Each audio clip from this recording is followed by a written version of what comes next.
Hello everyone, welcome. This is Dr. Swan. Today we are diving into a subject that is reshaping the future of business and society, and that is the real power and promise of social entrepreneurship. And it is the next lecture of the series where we are going through the different types of entrepreneurship, and then we will ahead to find how to be a good entrepreneur. So let me start with a question. What if every business decision did not just generate profit, but also created opportunity, addressed inequality, and helped solve urgent global challenges? So, the answer of this question would be probably you can answer, you can think, but it is the social entrepreneurship. From community driven education is in underserved region to affordable healthcare innovations to ethical consumerism and clean energy for remote villages are the examples that are growing, and it is these are the movement basically which are facilitated through the social entrepreneurship. You can see various snaps and across the slide. So here you can see in the visuals that a social entrepreneurship cuts across various sectors, for example, agriculture, retail, biotech, education, urban development, but these are not limited, and it is driven by intention. According to the Global Entrepreneurship Monitor 2020, nearly 43% of social entrepreneurs cites that solving a pressing need is their main motivation, not a profit. An institution like a European Commission report that social enterprise already contribute to 10% of their GDP in several countries. So the question arises that why now, not why not before? Because the traditional models of capitalism are no longer enough. In a world with rising inequality, crisis, climate crisis, and broken system, we need a new kind of entrepreneurship. One that blends passion with purpose and innovation with inclusion. So over in next 20 minutes, I will show you how social entrepreneur work, why it matters now more than ever, and how you can be a part of this change. So let us begin. Coming to the point, introduction to the social entrepreneurship. So now that we understand the importance of rethinking how business can drive change, let us take a closer look at what social entrepreneurship really means. So according to Miller's, social entrepreneurship is the process of identifying opportunities and taking action to create social values, not just economic return. So it's a blend. You have to think about your economic return, but on top, you should think actions which create social value. So you can see uh, that this is the fundamental shift from traditional entrepreneurship, which typically centers on creating personal or shareholder wealth. Social entrepreneur aim to tackle society's most persistent problems like food insecurity, lack of access to education, inadequate healthcare, and homelessness. But what makes social entrepreneurship so powerful is that it goes beyond charity. It's not just about giving, it's about creating self sustaining solutions that empower communities and scale their impact over time. If you see the picture on the right hand side, so it gives a comparison between a social and commercial entrepreneurship. Commercial entrepreneurship is the traditional approach of entrepreneurship, while the social one is with the purpose. So you can see that it basically in the picture, if you see the social which is indicated through the green, so it is focused with the profit plus the um, contribution to the society, while the other one is wholly and solely focus on the profit. So let us think. We can take an example. For example, a commercial cafe serves customers to generate profit.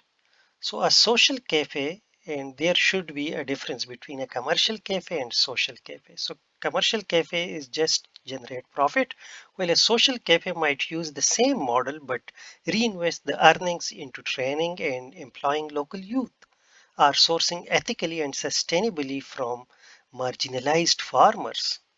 So according to Gregory Dees, one of the founding thinkers in the field, described it: social entrepreneurs are change agent in the social sector. They adopt a mission to create and sustain social values, relentlessly pursue opportunities, and engage with communities through innovation and collaboration. In essence, they combine the discipline of business with the heart of social impact. So, social entrepreneurship is not a niche, it's a mindset, a method, or building a better world through enterprise. So, going through ahead of the topic, that why social entrepreneurship matters now. So, coming to the point that why social entrepreneurship matter now. So, let us address a critical question here. So, why does social entrepreneurship matter right now in this moment? Why not before? So, well, you can answer me. You can, for example, write your comments at the end of the videos. But in my opinion, we live in a time of rising inequality, climate change, a limited access to basic services for billions of people. Despite global economic growth, entire communities are left behind. Healthcare, clean water, education, even basic safety remain out of reach for too many people. If you see the global spectrum on right hand side of the slide, so just look at this map from the World Inequality Report 2022. It shows how concentrated wealth is globally. In much of sub-Saharan Africa and South Asia, the wealth share of the top 10% of earners surpasses 60%, while the bottom half struggles with little to no assets. But that's not all. We are also witnessing a crisis of trust. Faith in government and corporation is eroding due to corruption, inefficiency, and broken promises. Meanwhile, social and environmental problems continue to grow in scale and complexity. And that is exactly what social entrepreneurship steps in. According to the Spear 2006 put it, social entrepreneurship bridges business logic with social mission. It is form of entrepreneurship that is nimble like startups but guided by a deep commitment to solving human problems. It leverages innovation but with empathy and at its core. So empathy is the main core object of this entrepreneurship. Bear in mind. It's not about choosing between impact and income. It's about finding synergy between the two. So it's not two like individual things that either you have to do one and leave the other. It's a synergy. It's a holistic approach, uh, social values and earnings. So why does it matter now? Because we are turning point in history. We are at the turning point at history. We can no longer afford to separate profit from purpose. Social entrepreneurship shows us a path forward. We are doing good is not a side project, it's the business model itself. And that's what makes it one of the most powerful forces from systemic change in the 21st century. Coming to the point that how the social entrepreneurship basically impacts. So you can see there are thousands of examples. I'm going to present one in that, which is the most relevant one. So we have talked about why social entrepreneurship matter in previous slides, but now let us explore the real world impact. First and foremost, social entrepreneurship creates jobs. especially in communities where employment opportunities are limited or not existent. These jobs often serve dual purposes, providing income and delivering solutions to social problems. It also promotes social inclusion and empowerment.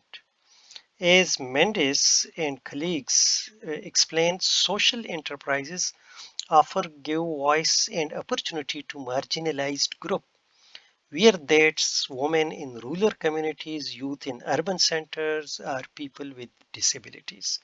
But the impact goes beyond employment. Social entrepreneurship are also innovating how we deliver essential services from education and healthcare to sanitation and clean energy. So that's are not just plugging gaps, they are redesigning the broken system. So this is the beauty.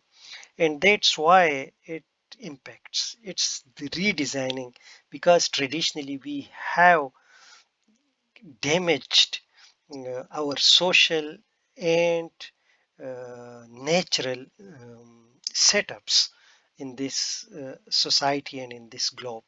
But this social entrepreneurship beautifully redesigning this broken system. So, according to the Global Entrepreneurship Monitor 2020, a remarkable 43% of social entrepreneurship, which already I said that they are um, driven through specific social problems, but they are not behind the profit, not fame, but they are behind the purpose. So these are special people, these are special mind. But one thing we can convert that into an entrepreneurship, and where we could create the wealth as well, and being focused on a purpose towards the society. The so according to the one of the right hand side, you can see one of the example that how social entrepreneurship changed the society. So you can take the image of Muhammad Yunus, the president, current president, I guess the chief executive of Bangladesh, and who started the Grameen Bank. So let us take this iconic example of Grameen Bank, founded by Nobel literate Muhammad Yunus. So that's its microcredited model, and Grameen Bank basically lifted 10 million people in Bangladesh out of poverty between 1990 and 2008. So that's not just impact, that's the transformation. So he transformed that so many people and their livelihood from poverty to mediocre status. So this proves that when social mission is matched with sound enterprise strategy, the result can be extraordinary, both economically and socially. Coming to the business model of social entrepreneurship, as slightly I mentioned in few words on a slide, that basically this model is not just a sole model of profit, it's a synergic model of purpose and profits and economics. So both of these are combined. So now dive in into the most attractive structure of this social entrepreneurship, that is the hybrid business model. As defined by Doherty in 2021, the hybrid business models are business structure that blend profit-making activities with commitment to social mission.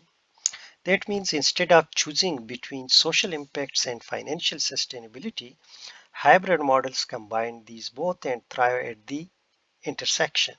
So this is especially important when working with smallholder producers such as farmer, artisans, or local vendors who are often excluded from global supply chain.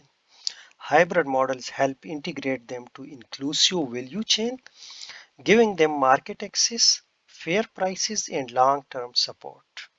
So, but here is the challenge, managing the tension between financial performance and social goal. So this is the big challenge, that how you can scale and how you can monitor these two, and how you can force yourself to keep leverage and marginal setups between these two. Looking through the right hand side figure, and there you can see like how it could be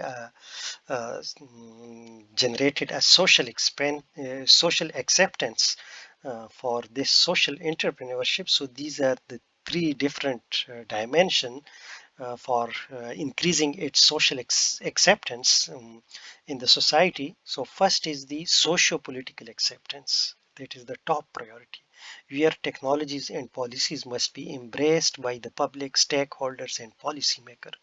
Without this, even the best innovation can fail.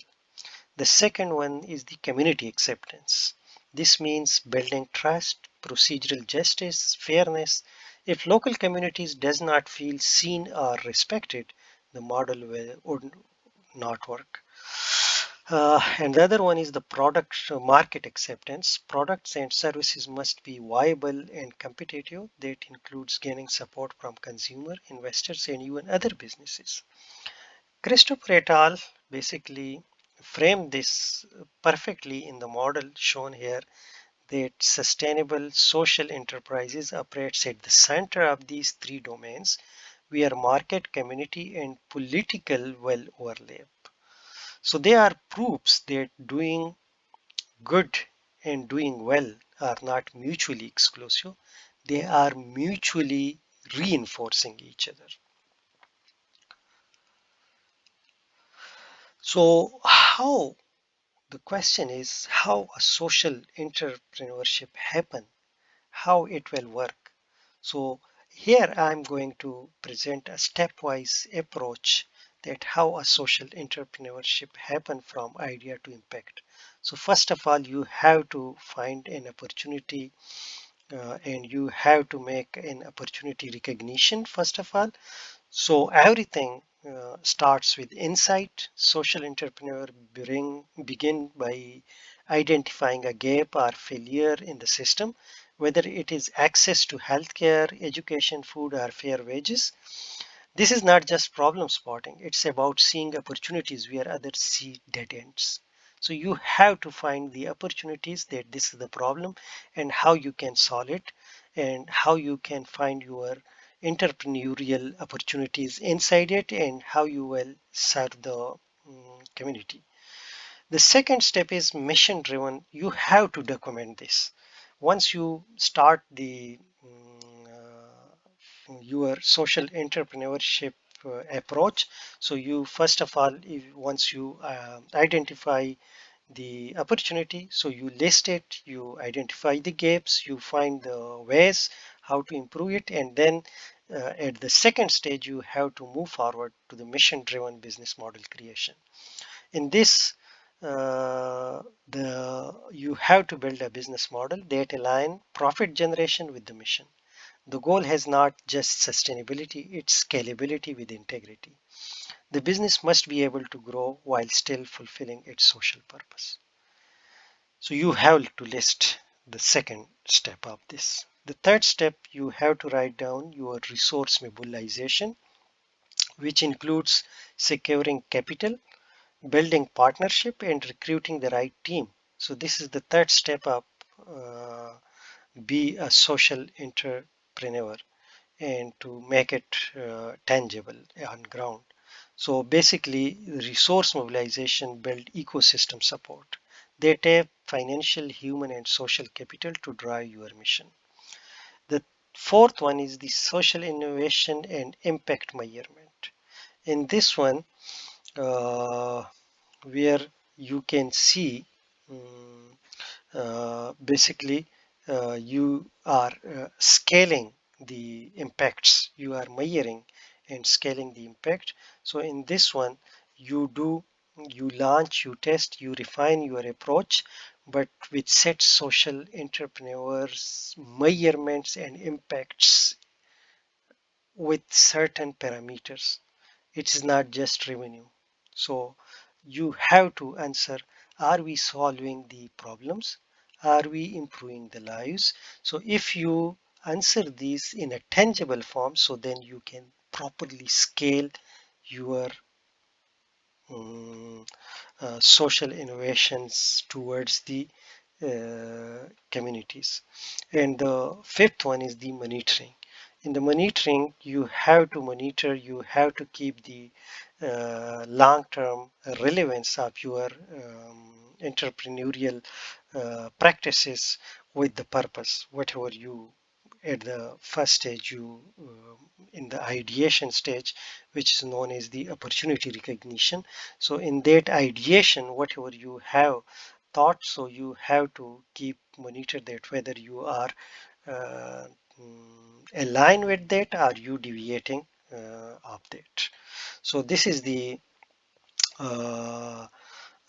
these are the steps that how to be a social entrepreneur and how to make it practical on ground. Coming to the social and cultural, socio-cultural and economic influence of the social entrepreneur. So let us take a moment to understand what really drives social entrepreneurship, not just what it is, but what make it thrive. So socio-culture factors play a bigger role than you might think. And these includes education, human capital development, institutional trust. So a society where people are educated, skilled, and trust their institution is far more likely to support and produce impactful social entrepreneurship. So now, of course, economic factors still matters, and things like, for example, income distribution, employment opportunities, investment in research and development. So these are the economic sides, while the first priority is the education, human capital development, and institutional trust. All these influence whether social ventures can access capital, talent, and market. But when we compare the two, it is the socio-cultural condition that prove to be more powerful. You can see these are various dimensions on right hand sides. So these are all forms that social entrepreneurship can take, but their success often depends on the cultural context they operate in. In fact, by the OECD 2019 report that countries with higher tertiary education enrollment have a 1.5 times higher rate of opportunity to drive social entrepreneurship. That's a striking statistics. It tells us something important.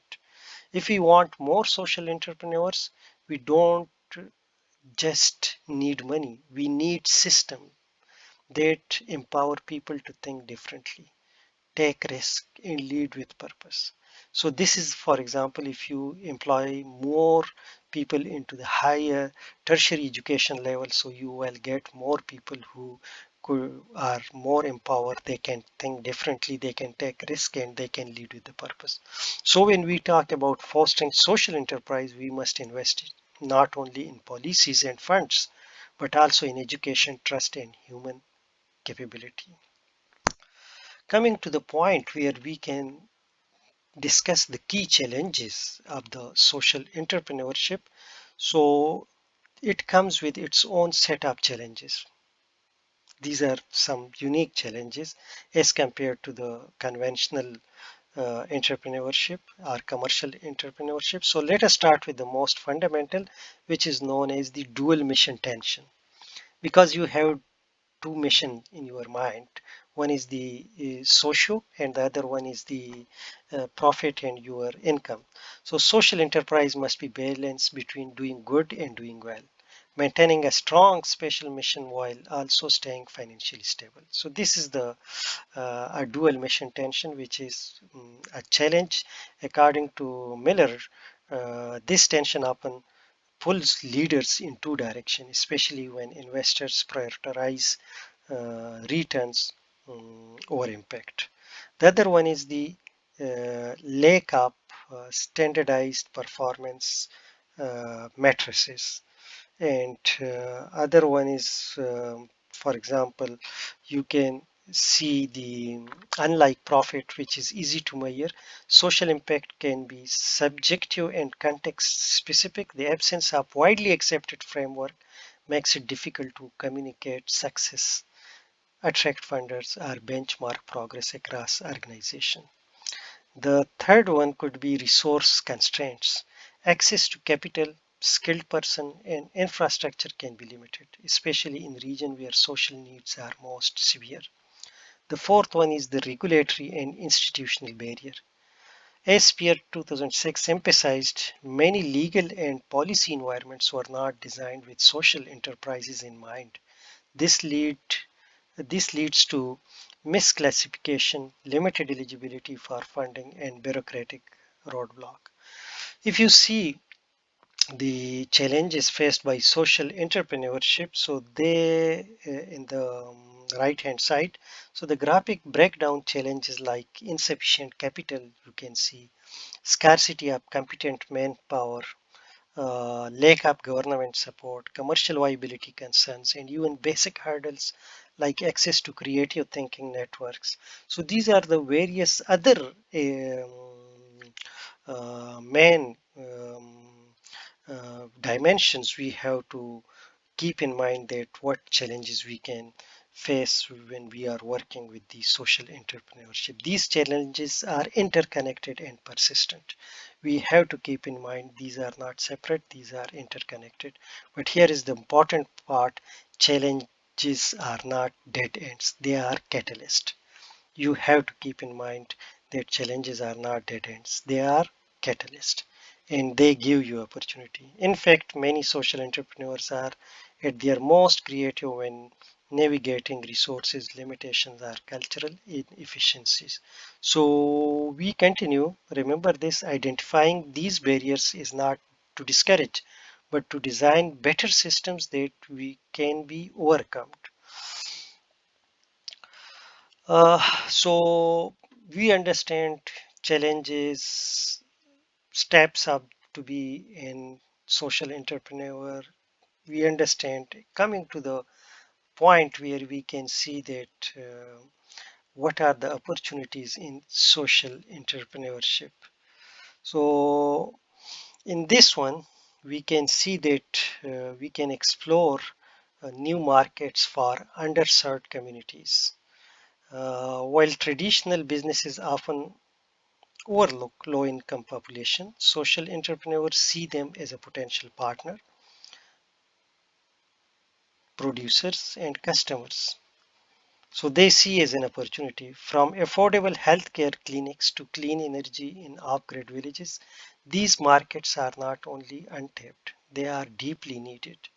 The other one is the venture philanthropy and impact investment. This space is booming. Organizations like Ashoka and the Ecumen funds have pioneered models where capital is not just donated but invested with both social and financial returns expected. This creates a new kind of investor who want their money to work ethically and effectively. If you see the graph on the right hand side, so you can follow the 6 steps, which is the strategic approach to activating these opportunities. So you have to define the investment criteria.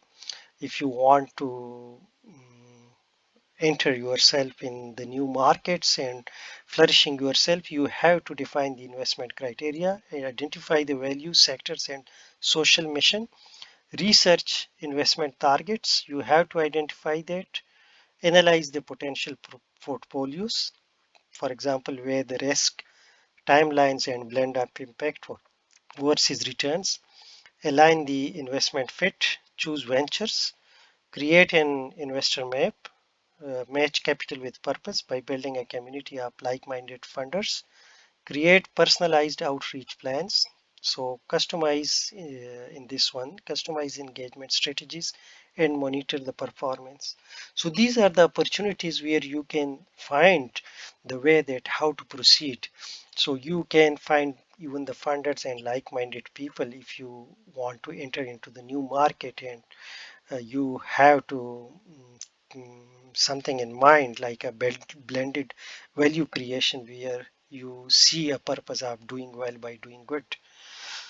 So uh, this model shows how structured and strategic social entrepreneurship can be. And perhaps most importantly, we are seeing a rise in blended value creation. That means doing well financially by doing good socially. No longer must businesses choose between purpose and profit. Social entrepreneurship proves that these can coexist and even amplify one another. Uh, we can identify various areas of application of social entrepreneurship. So one is the health and sanitation in that, the top one. So social enterprises can provide low-cost clinics, mobile health services, and affordable hygiene products in rural and urban slums. For example, Aravind Eye Hospital provides world-class eye care at minimal cost. They are serving the million of the peoples. Education and digital literacy through e-learning platforms and community learning hubs. These social entrepreneurs like Bridge International Academies improve access and quality in low-income region. The digital divide is being bridged by ventures such as Inisa Education in Kenya. So you can provide, like, even the people can benefit from the digital literacy, and it's a quite good area of being a social entrepreneur, where the underprivileged communities can access to the quality education of the most advanced countries, where financially it is impossible for them to move from one location to another one. The other area is the renewable energy and environment. So off-grid solar initiative empower rural household with clean energy while reducing emissions. So that's the huge opportunity in climate tech aligned with the SDGs.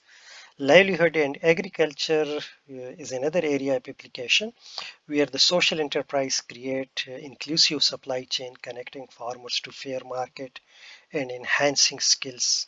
For example, the agri-input marketplaces are co-op increase productivity and resilience. The other one is the financial inclusion. So microfinance model, for example, Grameen and digital insurance solution um, reduce the poverty uh, dramatically.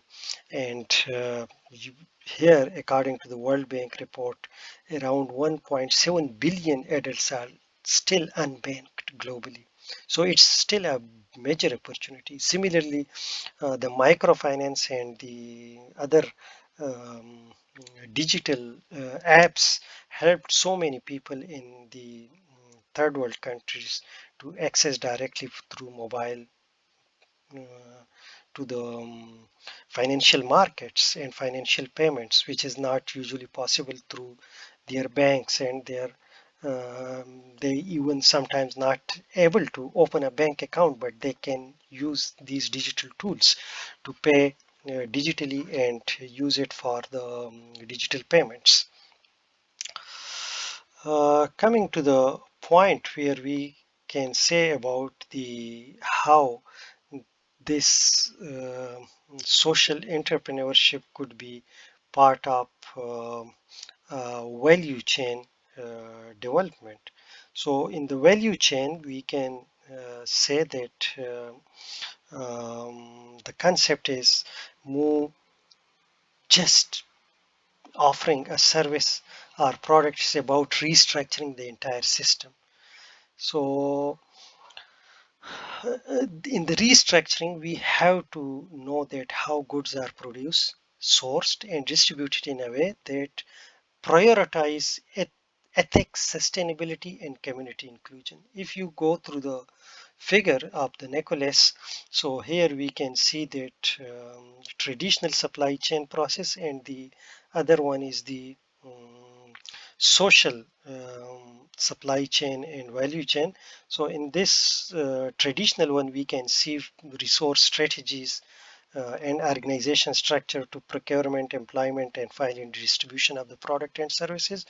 While below we see the value chain of social entrepreneurship, where it starts with the social finance, capital with the purpose. See the difference. Then move into cooperative or joint venturing models that ensure shared ownership. It includes fair trade or organic sourcing, a socially inclusive business approach, and culminate in green techniques that are environmentally responsible. So that is not just about making things, it's about how and why things are made. So the Nicholas noted the social enterprise value chain blend the ethical approach of fair trade and the green approach of environmentally conscious consumer behavior. And here is the important insight. It assumes that social enterprise consumers are different. They are not just buying a product, they are making a value based decision. They are about how it was made, who made it, and where the process benefited people and the planet. So you see the difference. Even the user, the consumer's behavior, if someone he is more inclined towards the social entrepreneurship, so then the consumer will be think differently even. So that means social enterprise cannot compete only on price, they compete on purpose. So when we talk about scaling social impact, we are not just referring to the reach of a business, but also to the transformation of market behavior and supply chain. Coming to the point that what future roadmaps to, if we keep in mind 2035 for social entrepreneurship.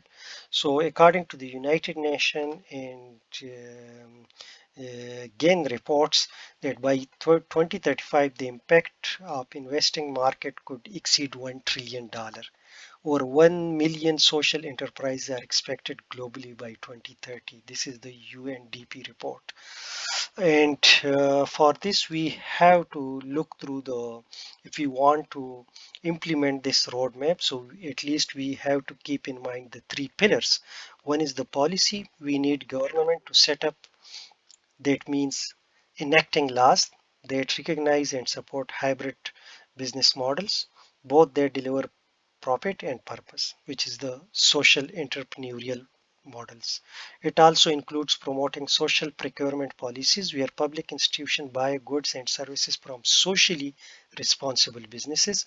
In short, we need institutional innovation that keep pace with enterprise innovations.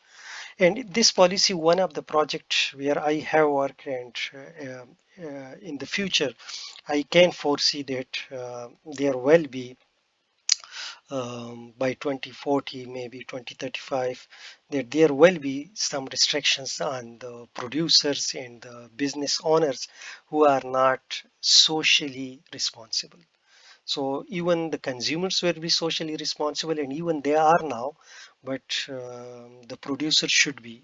Any producer who is not socially responsible, socially value deliverable, so then he will be out of the competition.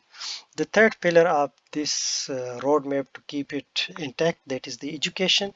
Change begin in the classroom. We must integrate social entrepreneurship modules into school and universities, not just as elective, but as essential tools for the 21st century economy. Support should also be given to experimental learning and mentorship program, helping young people turn passion into a viable purpose-driven venture. The third pillar of this roadmap is the investment. So we know that money moves to the mission. We must encourage blended finance that bring together philanthropy, public capital, and private investors. This includes scaling up impact investment fund that developing social entrepreneur friendly loan that lower the barrier to entry for startups with social missions. So it should be for the, from the investment point of view, they should be there should be a top priority for the social entrepreneurs. They should be given special consideration. They should be given a special space whenever they apply for any loan or for any joint venture. So there is a quote: the future of business is not profit alone, it's purpose with the performance. So this roadmap is not optional, it is essential. Keep in mind, this is not optional, it is essential, and it leads us to future where business does not just grow, it uplifts, includes, and transforms the lives and our own nations, our own countries, our own globe. Ready for the final wrap up and audience engagement. Let us conclude that. Let us conclude here. Uh, where we can see that we had went through the different concepts, and I would say that social entrepreneurship is not French, it's a force for systemic change. It offers inclusive, sustainable models of development. It requires cross sector collaboration and vision. So, whether you are a policymaker, a student, an investor, or an inspiring change maker, social entrepreneurship is your space. It's bold, it's needed, and it's happening right now. And you are not just invited, you are essential for this. So for this audience final call, uh, thank you very much for joining this conversation and this lecture. Thank you for watching. Like, subscribe, and share this with a friend or fellow changemaker. Hit the bell icon. One of the question I'm going to leave for you, if you want to comment, what social problem would you solve if you started a social enterprise tomorrow? Once again, thank you for listening me, and leave your comment and answer this question. Thanks a lot. Take care.